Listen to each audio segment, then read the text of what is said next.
Hello everyone. जैसे कि मेरा एसबीआई कलर का एग्ज़ाम 27 तारीख एसबीआई का एग्ज़ाम लास्ट था और मेरा एग्ज़ाम लास्ट शिफ्ट में हुआ। 27 को 5:30 बजे मेरा एग्ज़ाम हुआ और मैं रात को वीडियो नहीं बना पाया एनालिसिस का। तो मैंने मेरा कंटेंट तो वो क्या कुछ अटैम्प्ट किया, क्या कुछ आया वो तो मैंने रेलवे स्टेशन पे लिख लिया। मैं रात को 12 बजे घर पे पहुंचा तो अब रिकॉर्ड कर रहा हूँ मैं एग्ज़ाम।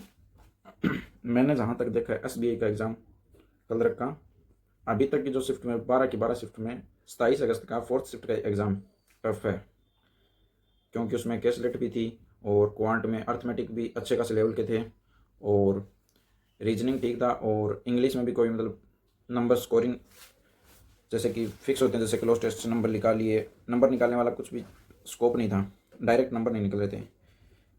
तब करके ये सबसे टफ शिफ्ट मानी जा रही है। यूट्यूब पे भी आपने देखा होगा कई जगह। तो स्टार्ट करते हैं। चलो, मैंने एग्ज़ाम में क्या कुछ किया। सबसे पहले खुला सेक्शन इंग्लिश। इंग्लिश में 8 से 9 क्वेश्चन आर सी के थे और उसमें से मतलब कि ना तो कोई सिनोनियम का डायरेक्ट क्वेश्चन था ना एंटोनियम का डायरेक्ट क्वेश्चन था। और उसके बाद मैंने मतलब सिर्फ एक क्वेश्चन किया था जिसमें कुछ कारण वगैरह पूछा हुआ था। वो एक क्वेश्चन डायरेक्ट मिल पाया मेरे को, उसके अलावा कोई क्वेश्चन उसमें मिल नहीं रहा था। और फिर मैंने नेक्स्ट किया तब जाके वो फ्रेज इम्प्रूवमेंट का आया। फिर वहाँ पर मैंने देखा, वहाँ पर भी फ्रेज वगैरह समझ नहीं आ रही थी, तो मैंने सोचा कि कुछ और देखते हैं। तो फ्रेज इम्प्रूवमेंट करना तो था, तो मैंने वहाँ पर 2 किया। और फिर वर्ड स्वेप आए थे। वर्ड स्वेप ईजी थे, मैं ये नहीं कहूँगा कि वर्ड स्वेप सब कुछ टफ था। वर्ड स्वेप ईजी था क्योंकि उसमें 3 ही थे, ए बी सी, तीनों को इंटरचेंज करना था, जिसमें से एक का तो आंसर नो इंटरचेंज आ रहा था, नो रिक्वायर्ड आ रहा था मतलब, और 2 इंटरचेंज हो रहे थे, वो इजी थे। और पैराजम्बल पैराजम्बल भी मतलब कि पीओ लेवल नहीं होता क्या, सेम वही होता, क्योंकि मैंने S B I P O, I B P S P O भी दिया था। तो मैंने देखा कि I B P S P O, S B I P O parajumble में और इसमें कोई फ़र्क नहीं था। फर्स्ट सेंटेंस तो पी ओ में भी हो जाता है और इसमें भी हो गया था फर्स्ट। तो इसमें मैंने 2 किए, फर्स्ट और सेकंड किया था। वैसे मैं लगभग फर्स्ट एंड लास्ट करता हूँ, इसमें first and second he 2 decode हो रहे थे। मैंने सोचा एक्यूरेसी ना बिगड़े, तो मैंने ये 2 ही किए।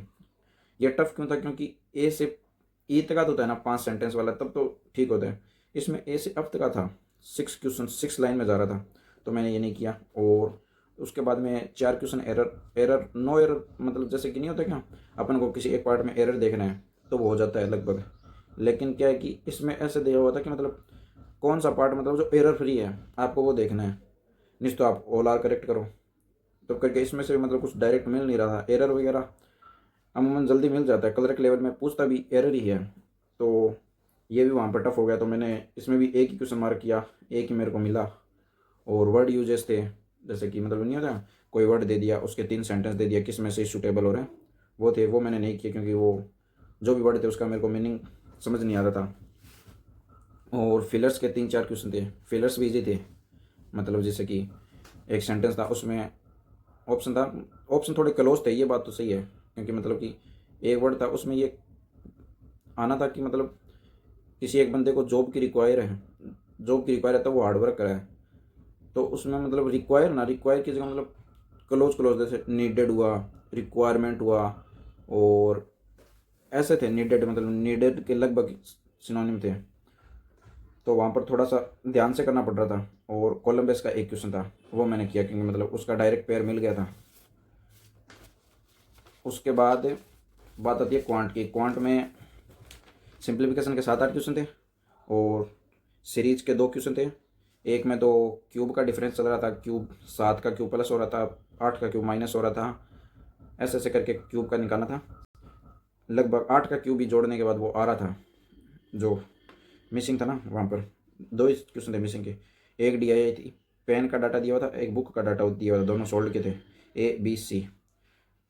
ये डी आई ईजी थी, डी आई मतलब। तो इस डी आई में क्या है कि मतलब ए बी सी दोनों में है ना, पेन का बुक का डाटा 2 डिजिट में था लगभग, और हो जा रहा था कि मतलब क्वेश्चन में डायरेक्ट थे, जैसे कि किसी 2 का पेन का जुड़ा के एक के बुक का मतलब रेशियो पूछ लिया, पेन का किसी में ए में बी के पेन से परसेंटेज कम ज़्यादा पूछ लिया, ऐसे क्वेश्चन थे चारों के चारों। 5 क्वेश्चन थे शायद, 5 के 5 ऐसे थे, इजी थे। और एक डी आई थी लाइन ग्राफ में ए बी सी डी ई 3 का डाटा दिया हुआ था। और उसमें क्या है कि उसमें भी मतलब डाटा में 2-2 डिजिट का था, 5-5 का ग्राफ था, जैसे कि मेरे को डाटा भी याद है, ABCD के। ए का 65, बी का 25, सी का 70, डी का 60, ई का 75, ऐसे क्वेश्चन, ऐसे डाटा थे। 500 क्वेश्चन इसमें भी थे, मतलब वो परसेंटेज इंक्रीज वगैरह पूछा हुआ था, तो ये भी हो गया था। और कैसलेट अर्थमेटिक बेस थी, और इसकी लेंथ भी मतलब कि 8-9 लाइनों में जा रही थी, तो ये मैंने नहीं छेड़ा। और अर्थमेटिक अर्थमेटिक के 10 क्वेश्चन थे, इसमें मैं सिर्फ 3 क्वेश्चन मैंने किए। क्यों? क्योंकि इसमें मेंसुरेशन भी था, प्रोबेबिलिटी का भी था, और कई क्वेश्चन है ना लगभग मतलब टफ थे, तो मैंने इसमें सिर्फ 3 क्वेश्चन किए थे, मतलब जो हो रहे थे। एजेस का क्वेश्चन था, एजेस का क्वेश्चन भी डायरेक्ट नहीं था, उसमें भी समीकरण बन रही थी, तो मैंने इसमें भी 3 क्वेश्चन किए थे, पार्टनरशिप का, टाइम एंड वर्क का और CI का, तीनों के आंसर। पार्टनरशिप का यदि आपका आंसर था तो आप मैच कर सकते हो 4th शिफ्ट में। टोटल प्रॉफिट 4800 था, बी का 1500 आ रहा था। टाइम एंड वर्क का एक का आंसर था, 3 बंदे थे, तीनों की एफिशिएंसी वगैरह निकाल के इसमें से टोटल वर्क, और फिर ये पूछा था कि मतलब एक बंदा अकेला टोटल कार्य कितने दिन में कर देगा, ये इजी था। उसके अलावा एक क्वेश्चन था कंपाउंड इंटरेस्ट का, एक कंपाउंड इंटरेस्ट का था, उसमें एक वेरिएबल दिया था टोटल अमाउंट में पी, पहले पी डिकोड करना था, पी डिकोड करके और फिर टोटल अमाउंट है ना वो पी के फॉर्म में दिया था, अपन को पहले पी डिकोड करके फिर यदि से क्वेश्चन स्टार्ट हो रहा था, क्वेश्चन वहाँ से डिमांड कर रहा था कि यदि जैसे कि मतलब पी था, पी की वैल्यू 1500 आ रही थी, तो उसमें दिया था 4500 माइनस पी को 10% कंपाउंड इंटरेस्ट पे 2 साल के लिए इन्वेस्ट किया जाता है, तो अमाउंट कितना होगा, कंपाउंड इंटरेस्ट पूछा था, टोटल नहीं पूछा था। तो उसका था जैसे कि मतलब 1500 के 3000 बच रहा था, 3000 का 21% निकालना था, 630 आंसर आ रहा था। ऐसे करके तो क्वांट था। अब उसके बाद करते हैं बात रीजनिंग की। रीजनिंग में 4 से 5 क्वेश्चन न्यूमेरिक सीरीज के थे, एक ओड वन आउट वाला था, एक मीनिंगफुल वर्ड वाला था, और पेयर फॉर्मेशन वाला था। पेयर फॉर्मेशन में सिर्फ नंबर का डाटा दिया हुआ था, लेटर नहीं दिए हुए थे, सिर्फ पेयर बनाने थे। इनइक्वालिटी थे, विदाउट कॉमा वाले थे, और 3 क्वेश्चन दिए हुए थे। सिलोक्स के भी 3 क्वेश्चन दिए हुए थे।